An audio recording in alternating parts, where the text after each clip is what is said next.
Hello student, पहलवान गुरुकुल महिला महाविद्यालय से मैं असिस्टेंट प्रोफेसर रंजना श्रीवास्तव पहलवान गुरुकुल ग्रुप ऑफ कॉलेज के यूट्यूब चैनल पर आप सभी का स्वागत करती हूँ।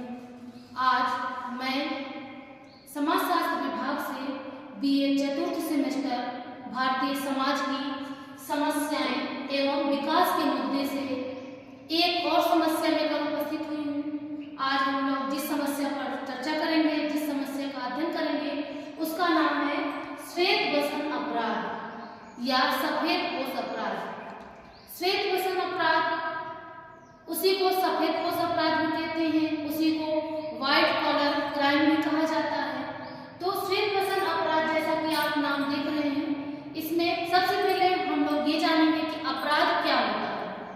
तो अपराध एक इनलीगल एक्ट होता है जो कानून के द्वारा मना किया गया होता है, और कानून के द्वारा मना करने के बावजूद भी यदि व्यक्ति उसका प्रयोग करता है तो उसे दंड भी दिया जाता है, तो उसे अपराध कहा जाता है। कानून विरोधी कोई भी कार्य करे तो वो अपराध की श्रेणी में माना जाता है। श्वेत वसन अपराध का अर्थ है, जो कि एक लाइन में है, प्रतिष्ठा की आड़ में किया गया कानून का उल्लंघन।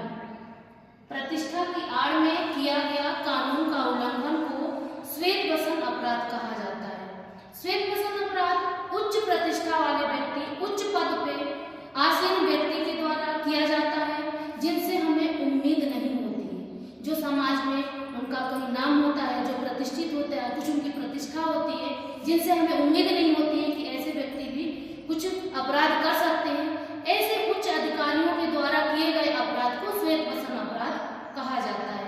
जैसे कि बड़े बड़े हॉस्पिटल में बड़े डॉक्टर होते हैं, जो कि आप सभी जानते हैं, वो जीवन देते हैं, मरीजों को जीवन देते हैं। अगर उनके द्वारा कहीं आप पेपर में सुने होंगे कि किसी मरीज का किडनी निकाल के या कोई अंग निकाल के उनका तस्करी किया जा रहा है या उनको बेच दिया जा रहा है, तो ये उच्च अधिकारी, ये उच्च डॉक्टर हैं जो जीवन देते हैं। अगर उनके द्वारा ऐसा काम किया जाएगा तो ये श्वेत वसन अपराध ही होता है।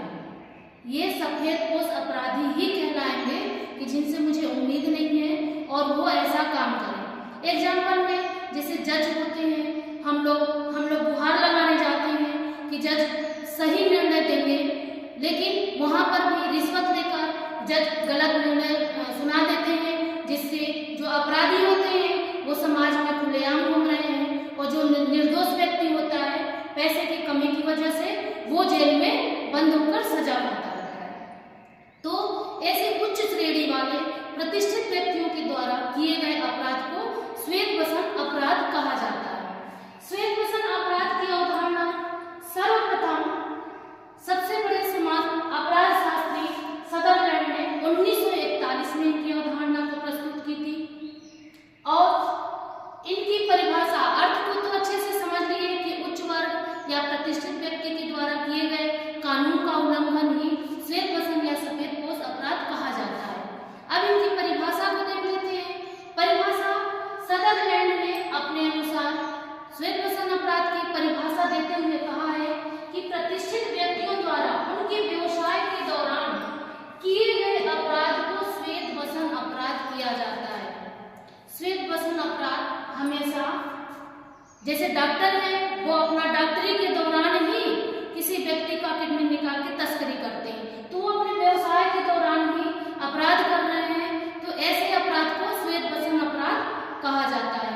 इन्हीं के श्रेणी में पी गोस्वामी के शब्दों में, पी गोस्वामी जी अपने शब्दों में श्वेत वसन को किस प्रकार से परिभाषित करते हैं, ये देखते हैं। उच्च प्रतिष्ठा प्राप्त व्यक्तियों के द्वारा अपनी प्रतिष्ठा की आड़ में कानून का उल्लंघन किया जाता है, उन्हें सफेद पोश या श्वेत वसन अपराध कहा जाता है। उच्च प्रतिष्ठा वाले व्यक्ति, जो ऊंचे पद पे, जो उच्च पद पे प्रतिष्ठित व्यक्ति जो विद्यमान रहते हैं, जिनसे हमें उम्मीद नहीं रहती है, वो अपनी प्रतिष्ठा की आड़ में जो अपराध करते हैं, जो कानून का उल्लंघन करते हैं, उन्हें श्वेत वसन अपराध या सफेद पोश अपराध कहा जाता है। अब आइए देखते हैं श्वेत वसन की विशेषता। विशेषता में सर्वप्रथम है उच्च प्रतिष्ठा प्राप्त व्यक्ति। ऐसे अपराध जो प्रतिष्ठित वही श्वेत बसन अपराध माना जाता है। दूसरा, व्यापार या पेशे से संबंधित। हमेशा श्वेत बसन अपराध करने वाले व्यक्ति अपने व्यापार या अपने व्यवसाय की आड़ में कार्य करते हैं, उससे संबंधित होता है, तो वो हो गया व्यापार या पेशे से संबंधित। तीसरा है अनुचित लाभ या अधिक धन। अनुचित लाभ, उचित लाभ नहीं, अनुचित लाभ और अधिक धन के चक्कर में ये ऐसा श्वेत बसन अपराध कर लेते हैं। कानून का उल्लंघन, जो व्यक्ति, प्रतिष्ठित व्यक्ति कानून का उल्लंघन करता है वही श्वेत बसन अपराधी होता है। पांचवा है गुप्त रूप से। जिन व्यक्ति से हमें उम्मीद नहीं होती है, वो सबके सामने आकर अपराध नहीं करता है, वो अपने व्यवसाय के आड़ में गुप्त रूप से अपराध करता है, उसे श्वेत बसन अपराधी की श्रेणी में माना जाता है। आइए देखते हैं श्वेत बसन के कारण कौन कौन से होते हैं, किस कारण श्वेत बसन अपराधी अपराध करता है। तो पहला है अज्ञानता। वो शिक्षित तो होती हैं लेकिन अज्ञानवश वो कानून का उल्लंघन कर देते हैं। दूसरा है कानूनी जानकारी की कमी। तीसरा है औद्योगिकरण। चौथा है न्याय व्यवस्था की कमी। पांचवा है आरोपियों के प्रति नरमी बरतना। छठवां है उच्च सामाजिक और आर्थिक स्थिति। सातवां है आधुनिक प्रगति। आठवां है सामाजिक और आर्थिक परिवर्तन। इसके अर्थ, परिभाषा, विशेषता और कारण के बाद देखते हैं श्वेत बसन अपराध का दुष्परिणाम